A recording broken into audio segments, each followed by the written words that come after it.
I am Dr. Khokon Kumar. I have a Christian name, Dr. David Broom. I'm currently working as assistant professor in the Department of Biochemistry and Molecular Biology in Bangabandhu Sheikh Mujibur Rahman Science and Technology University in Gopalganj, Bangladesh. The title of my discussion is Roles of Boron in Antioxidant Mechanisms, a story about some unpublished scientific works.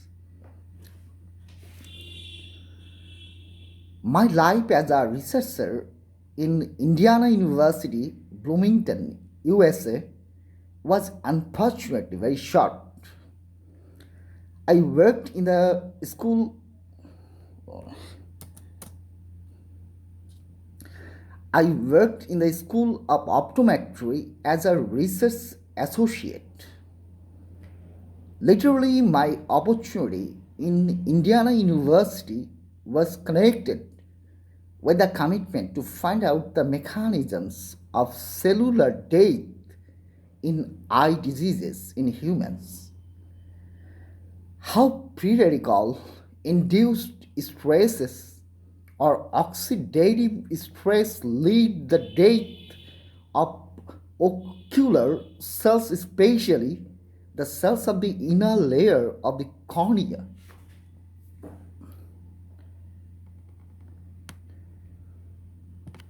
At that point, it was known from the work of Dr. Eranga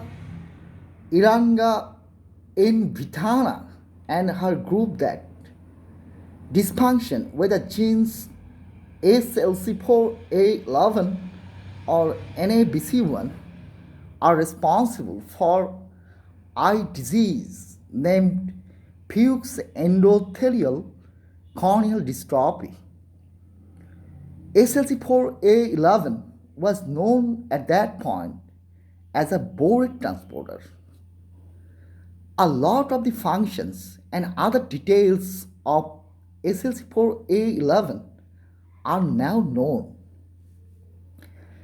SLC4A11 is known as multifunctional protein and related with the transportation of different other molecules and ions.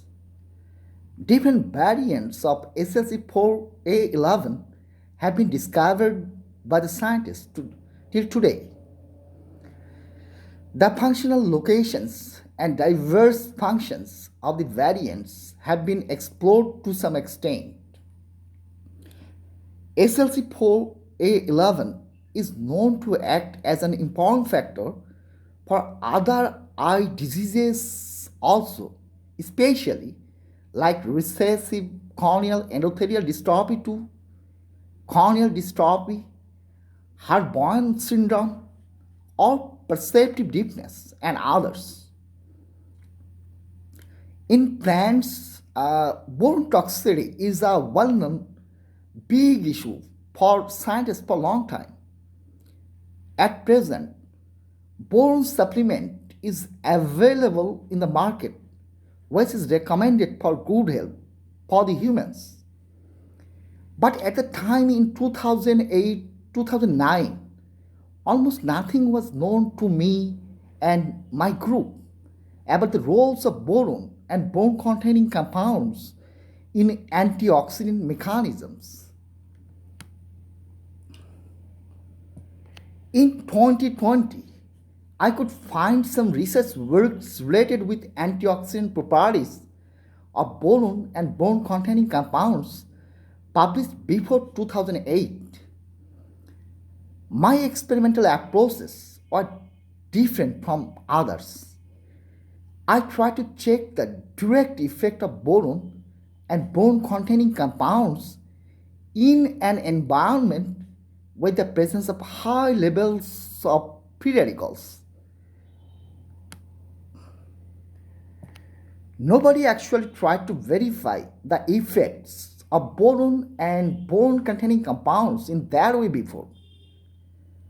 And I found a very complex effects of boron and bone containing compounds on the survival of corneal endothelial cells, which was largely dependent on the concentration of boron and bone containing compounds.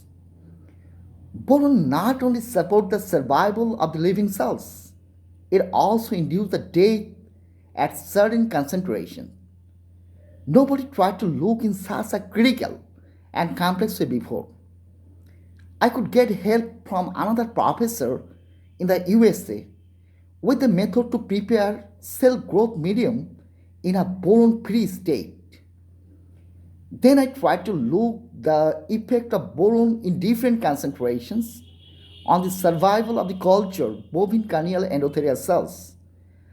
I found that bones support the growth of cultured bovine corneal endothelial cells only within certain concentrations. Both lower and higher concentration of boron out of that limit act as harmful for living cells and even kill them. But the deficiency of boron and the high presence of boron cause harm to the living cells in a different mechanisms. The death of living cells in a bone deficient environment may be related with a necrotic cell death. The death of the living cells in the presence of high level of boron possibly induce a death related to apoptosis. I tried to induce the high production and accumulation of free radicals in the living cells using different chemicals and a process, and then try to check the effect of boron and boron containing compounds in that environment. I found huge neutralizing effects of boron and boron containing compounds on the oxygen containing radicals. But I did not find noticeable effect of boron and boron containing compounds on the nitrogen containing radicals. I could find a picture with corneal endothelial cells under boron toxicity, which is usually seen in Fuchs corneal endothelial dystrophy. A certain stage, at certain stage, I found dense growth of corneal endothelial cells and cells with more than one nucleus, which is seen in Fuchs corneal endothelial dystrophy. The findings were almost unbelievable something. I tried to reproduce the results of the experiments and succeeded with that. I finally presented the findings to my group in the university, but such a surprising findings never got published by the group after I left the laboratory.